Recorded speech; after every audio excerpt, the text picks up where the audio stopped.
Hey guys, Jim here with another video for you. This is the next installment in my years on film. This is 1979. We're at the end of the 70s, getting ready for the 80s. But before we begin, if you'd be so kind as to give me a like, a subscribe, and drop in the comments. How do you like this series so far? How do you feel about the films in this decade and this year in particular? But before we begin, we're just going to give out the usual caveats. I do not own every movie from 1979, far from it. These are simply the titles that I have on Blu-ray in my collection. So without further ado, we're going to begin, starting with 1941, Steven Spielberg comedy. This movie was a huge flop when it came out. But I will always have a warm spot. Here's the original one sheet right there. This is part of my Steven Spielberg collection, obviously. So that is the first movie from 1979. We're going to stick to comedy as usual. The next one is Blake Edwards' 10, starring Dudley Moore, Julie Andrews, and Bo Derek. This was the movie that made Bo Derek a superstar at the time. And I've always thought it was Dudley Moore's best performance in his best movie. I absolutely love this movie. It is so goddamn funny. So that's 10. Next couple are two of my favorite comedies ever, especially from this year. The first one is The In-Laws. It's from my Criterion collection, starring the late, great Peter Falk and Alan Arkin. Quite frankly, this is one of the funniest movies ever, in my opinion. It is just so good. The remake with Albert Brooks and Michael Douglas is hot garbage. This movie's awesome. But this might be the funniest movie of the year, and certainly one of my favorite funniest movies of all time, Monty Python's Life of Brian. This is the Immaculate Edition. I absolutely loved this movie. I'm a big fan of Monty Python. I've been a fan of theirs since I was a kid. I love all three of their movies. This one is definitely my favorite. It is so funny. Life of Brian. More classic comedy for you. Steve Martin in The Jerk. This is his feature debut in the leading role. Carl Reiner directed this. The first of many collaborations between the two. And yeah, The Jerk's, it's a classic. These next ones aren't so much classics though. First, we have Love at First Bite. George Hamilton, Susan St. James, Richard Benjamin, Artie Johnson. A movie that I really, really liked when I was a kid. And now as an adult, not so much. But it was released in 1979. Same thing with this one. Rock and Roll High School. This is my Shout Factory Steelbook.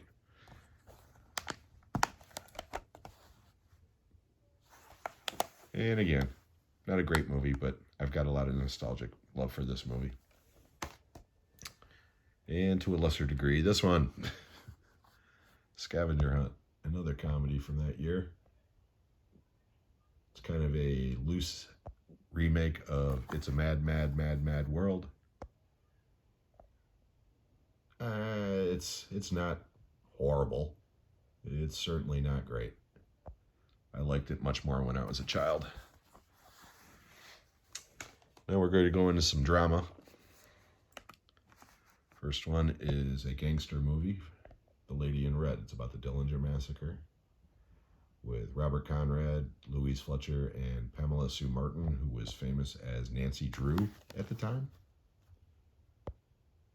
It's a solid little B movie. It's not going to win any awards, but it's a decent movie.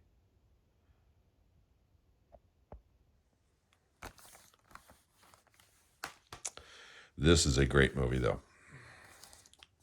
Hardcore with George C. Scott. Paul Schrader wrote and directed this. Peter Boyle co-stars in this. I included this on my 5 movies to check out. This is a very hard watch. The subject matter is very difficult, but it's a very good movie. It's not exploitive at all. It's done tastefully. It's a very good movie. George C. Scott, one of his best performances. Okay, next, what can you say about Apocalypse Now? Francis Ford Coppola directed movie. Martin Sheen, Marlon Brando, Dennis Hopper, Frederick Forrest, Robert Duvall, very young Larry Fishburne.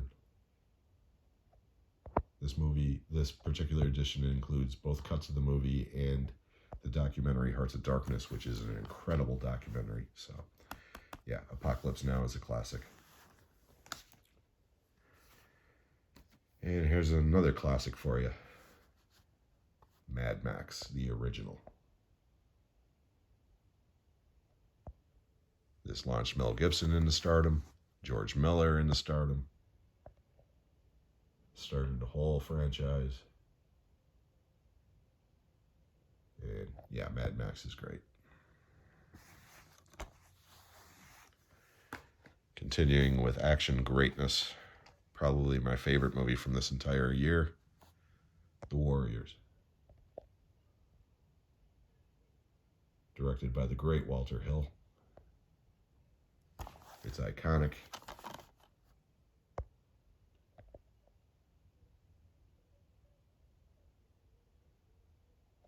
Enough said. The Warriors is absolutely terrific.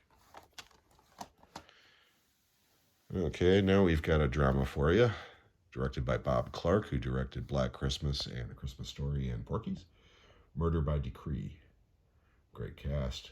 As you can see, this is a Sherlock Holmes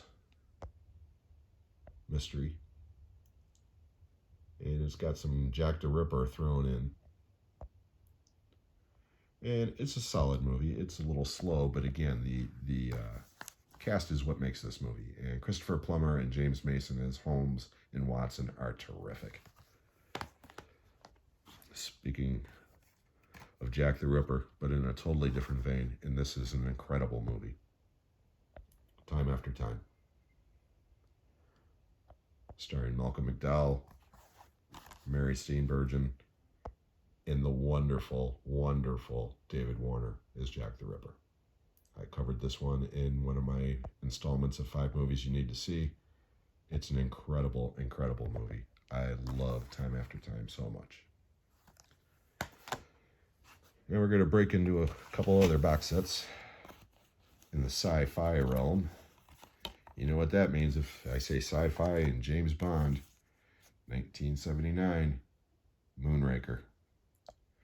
Originally, after The Spy Who Loved Me, the next movie was supposed to be For Your Eyes Only.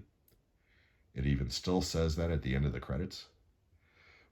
But then Star Wars hit, and it was such a huge hit that they greenlit Moonraker immediately. And yeah, it's Star Wars in space. There he is with Q.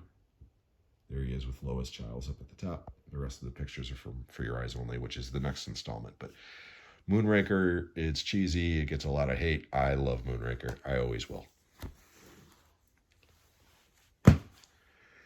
Going to another box set here for another science fiction film. Star Trek, the motion picture. Again, Star Trek was originally the TV show in the 60s. It was kind of dead. Star Wars came out. They greenlit Star Trek, the motion picture. Spent a boatload of money for it. And it was not well received at the time. It wasn't a flop, but it was not well received at the time. And quite frankly, it's boring. It's not a horrible movie. It's boring. That's why a couple of years later, when Star Trek II came out, the budget was cut in half, and that movie was a huge hit. We'll get to that one in a couple of years. Now we're venturing into the horror realm. First, the Amityville Horror. James Brolin, Margot Kidder, Rod Steiger.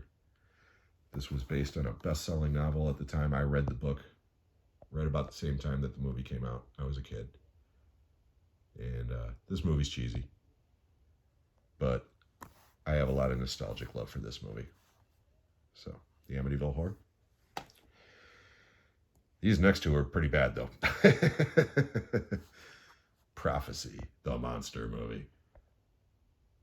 This is the Mutant Bear movie with Talia Shire, Robert Foxworth, and Armand Assante playing an American Indian. And oh my God, this movie sucks.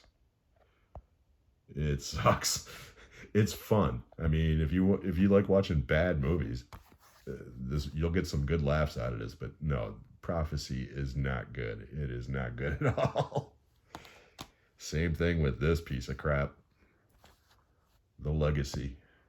This was included in my why do I own these movies? Yeah. Even Sam Elliott's mustache can't save this movie. It's just bad. So, enough said about that, the better. But the rest of these are pretty damn good. We're going to start off with Salem's Lot. The original miniseries hit this year in '79, and then it was recut as a feature film. So that's why I included this. Based on the Stephen King novel, of course. And I want to give a quick shout out to David Soul, the star of this. He just passed away a couple of weeks ago, so R.I.P. Another vampire movie. John Badham's Dracula. Frank Langella, Laurence Olivier, Donald Pleasance. Not my favorite Dracula ever, but again, I've got a lot of love for this movie. I watched it a lot when I was a kid, and it's still solid. It's still a solid movie. So that's Dracula. These next three, though, I absolutely love. First, we have Boy. Sorry, couldn't resist. Phantasm. This is still one of the craziest movies ever made. I've seen this movie 100 times. If somebody asked me to explain the plot coherently, I still couldn't do it. But this movie's iconic, and I absolutely love it. Always have, always will. I do prefer the sequel, but Phantasm's great. This one, David Cronenberg's The Brood. This is probably the darkest movie he ever made. He was in the middle of a divorce when he conceived this movie, and it shows. This is a rough movie, but my God, is it good. It's one of my favorite Cronenberg movies. And what's funny is 1979 Best Picture winner that year was Kramer versus Kramer, which was about divorce. This one's a better movie about divorce. But last and not least, and I saved this one for last on purpose, Alien. This is the quadrilogy, so, but we're going to scan in on the original. Ridley Scott. Alien probably got greenlit because of Star Wars, because science fiction was big that year. But Alien totally changed the game. I mean, there were science fiction horror movies after, before this. This movie perfected it, and it's still the best in that genre. Alien is an incredible movie. It's a masterpiece. I'll never forget the first time I saw the trailer for it. It was just a teaser, and it just had the egg cracking open, and all it said was, "In space, no one can hear you scream." And from that moment on, I was intrigued. I begged my older brother to take me to see this, which he did, because, again, I was only 12 when this movie came out. And it scared me to death, but I absolutely loved it, and still do to this day. Alien is iconic for a reason. So that's it for 1979. Hopefully I did not forget any titles this time. The 80s are coming, and things really get crazy in the next couple of years with how many Halloween, Star Wars, Jaws, and Alien ripoffs we get. So until then, I'll see you on the next one, guys. Thank you.